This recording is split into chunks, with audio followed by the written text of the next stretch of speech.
Erev Tov Rabotai, we are continuing with our Mishna Yomi, Masechet Shevuot. We are up to Perek Vav Mishnah Hey. Today's Mishnayot should be Le'ilui Nishmat, Neria ben Svetlana, Ranbayev, Eliyahu ben Burcha Israelov, Chana bad Miriam, Sason ben Ryan, Yoshua ben Shifra, Menuchatam began Eden, Amen, and Le'avdir ben Chaim lechaim, v'derefua shelemav, Daniel Shalom ben Rosa, Betoch shar Chulei Yisrael, Nedachlama Mera, Binyamin, Od Sion Chai ben Dvorah. The Mishnah lists items for which no biblical oath is imposed. Velu dvarim she'en nishba'in alein, and these are the things for which we do not swear an oath. This will apply to all the biblical oaths mentioned in Mishnah 1, not just the oath for admitting part of a claim. If a person makes a claim about ha'avadim, Canaanite slaves, vashtarot, or documents that allow their owner to collect money from someone, a person who is owed money can sell their debt to someone else. The standard way of doing this is by giving the document in which the debt is recorded to the buyer. V'kalkaot, land, v'hegdeshot, and things that were consecrated to the temple, hegdesh. When any of these items is involved, there is no biblical oath.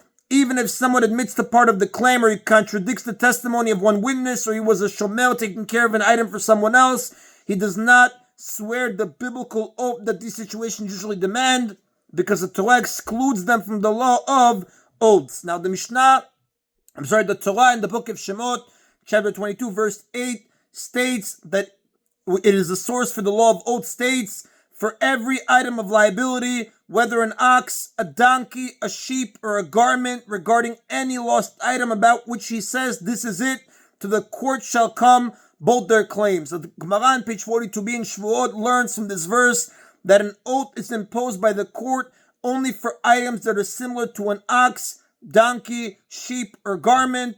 These are all movable items, metaltalin, that have their own value, gufo mamon. This excludes land, which is not movable, Canaanite slaves, which the Torah elsewhere compares to land, and documents which, though movable, do not have their own value, but are merely a means to acquire the debt written in them. Since an earlier verse 6, refers to a man who has a claim against his friend, oaths to the temple treasury, hekdesh, are excluded as well. The Mishnah lists other laws that do not apply to the four items listed above, and ben tashlume chefer, they are not subject to the double payment if they are stolen. Like we learned earlier, a person who steals someone's property must pay back double what he stole. Our Mishnah teaches that this penalty does not apply to slaves, documents, land, and hekdesh that are stolen. This too is learned from the verse that we cited earlier, velo tashlume arba v'chamisha, nor to the fourfold or fivefold payment for a sheep or ox stolen from hekdesh and then slaughtered or sold. A person who steals a sheep or an ox and slaughters or sells it pays the owner 4 or 5 times its value. Our Mishnah teaches that this does not apply to animals designated as hekdesh, because the fourfold and fivefold payments include the double payment of a regular thief, plus another 2 or 3 times the value of the sheep or ox. Since someone who steals hekdesh animals is not subject to a double payment, he is also not subject to these higher payments.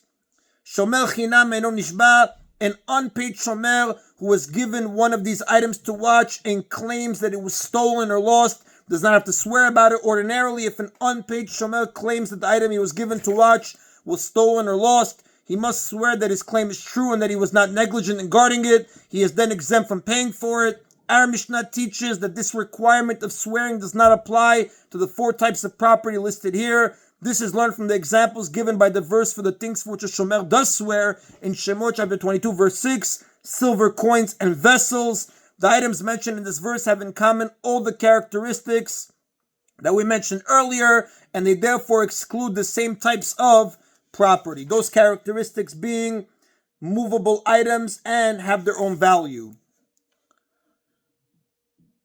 Now, all of these are learned from the verses dealing with these laws, right? So the Mishnah gives another example. Noseh sachar eno mishalem, and a paid shomer does not have to pay for them if they were stolen or lost. Ordinarily, a paid shomer must pay for items that are stolen from him or lost. Our Mishnah teaches that this does not apply to the 4 types of property that we listed. Here too, the verse in Shemot chapter 22 verse 9 is phrased in a way that is similar to the verse regarding an unpaid shomer, and it therefore excludes these 4 types of property, and all of these are learned from the verses dealing with these laws. The Mishnah cites a Tano maintains that oaths are imposed for certain types of hekdesh. Rabbi Shimon says, Kodashim shechayav b'chayutan nishbain alein. We swear an oath for claims regarding Kodashim, animals designated as offerings for which a person is responsible, meaning which he must replace if they are lost. Such animals are considered the owner's property as well as that of Hekdesh, and they are therefore subject to oaths. Now, there are two ways to donate an offering. A person can say about a specific animal, this is hereby an olah offering, or he can say, I take upon myself to bring an olah offering, without designating any specific animal. Later, he sets aside an animal and says, this is for my obligation, and the animal then becomes consecrated as an olah. Olah here is used here merely as an example. If he donates the offering the first way, his only obligation is to bring that animal to the temple to be offered on the altar. If that animal gets lost or dies, he has no obligation to bring another in its place, because he never obligated himself to do anything more than bring that particular animal as an olah. However, if he donates it the second way and the animal dies or is lost, he does have an obligation to replace it, since his original commitment was to bring an olah, not any specific animal. Rabbi Shimon argues that where the owner is responsible to replace the donated animal, it is considered in some measure his property, even though it is hekdesh holy. Therefore, if someone makes a claim against a person about such animals, the defendant swears the biblical oath that applies for that claim. For example, if he claims that someone stole such an olah offering from him before he had a chance to bring it to the temple, and a single witness supports the claim, the accused person will have to swear an oath to contradict the single witness in order to be free from paying the claim. Since the person making the claim will have to replace a stolen offering if he does not get it back, it is considered to some degree his, and he can therefore demand an oath about it according to Rabbi Shimon.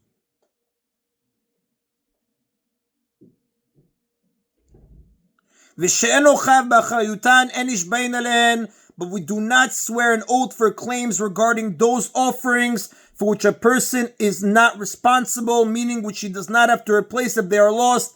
These are considered solely the property of Hekdesh and no longer the owners. The first time, however, holds that any animal that is Hekdesh is no longer considered the owner's property, even if he is responsible for it. Therefore, he cannot demand an oath about it. And that is that of Mishnah Hay. Mishnah Vav begins, Rabbi Meir Omer. Rabbi Meir says, Yesh dvarim she'en bakarka ve'enan kakarka. There are things that are in the ground, meaning that are still attached to the ground, but they are not considered like the ground in regard to swearing an oath about them. Rather, they are treated as movable items, and a person swears an oath about them, even though they are still attached to the ground. Then Chachamim modim lo, but the sages do not agree with him. They treat these things like land, and a person does not swear an oath about them. Kitzad, what is an example of this?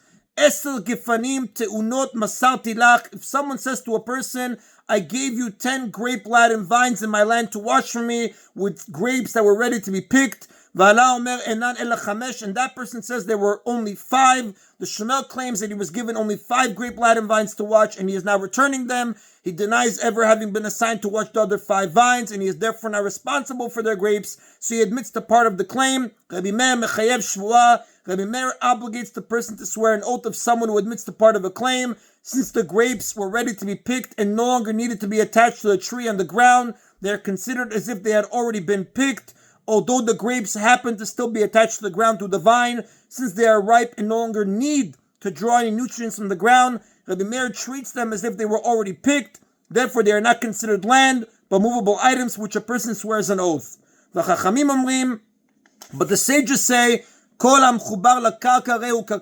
anything attached to the ground is considered like the ground, even if it no longer needs to be attached. He can therefore not be made to swear about the grapes from the other 5 trees, since biblical oaths do not apply to claims about things that are legally considered land.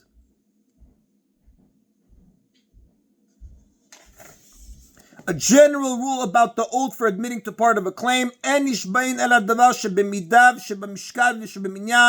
a person swears an oath for admitting part of a claim only about something that is either a specific measure, a specific weight, or a specific number. The person making the claim must mention a specific measure, weight, or number when he makes the claim, and the one denying it must admit to a smaller measure, weight, or number. Only in such a case is there an oath for admitting part of a claim. Kitzad, what is an example of this? Bait maleh masati lach, if someone says I handed over a house full of produce to you to watch for me, v'chis maleh masati lach, or I handed over a purse full of money to you to watch for me, v'ala omer, another person says, eni yodeh, I do not know exactly how much produce or money you gave me, because you did not measure it, weigh it, or count it in my presence, elamashi nachti ata notel, but whatever you left with me, you are now taking back, and this is less than a house full or purse full, patur. He is not obligated to swear that this is all he received. This is because neither the claim nor the admission were about a specific measure, weight, or number. Saying that it was a full house or purse is not considered a measure, weight, or number, because even if the house or purse is missing a few items, people still call it full. Ze omer ad haziz, but if the claimant says that the produce filled the house up to the beam by the ceiling, the beam that supports the second floor, which is visible just below the ceiling of the first floor, V'ze omer ad achalon, and the person who had been guarding it says that the produce filled the house only up to the window, chayav, then he is obligated to swear that he never received more, because the claim was about a measurable amount, and the admission was also for a measurable part of that amount. And that is the Rabotai of today's Mishna Yomi. Baruch Adonai Le'olam. Amen v'amen.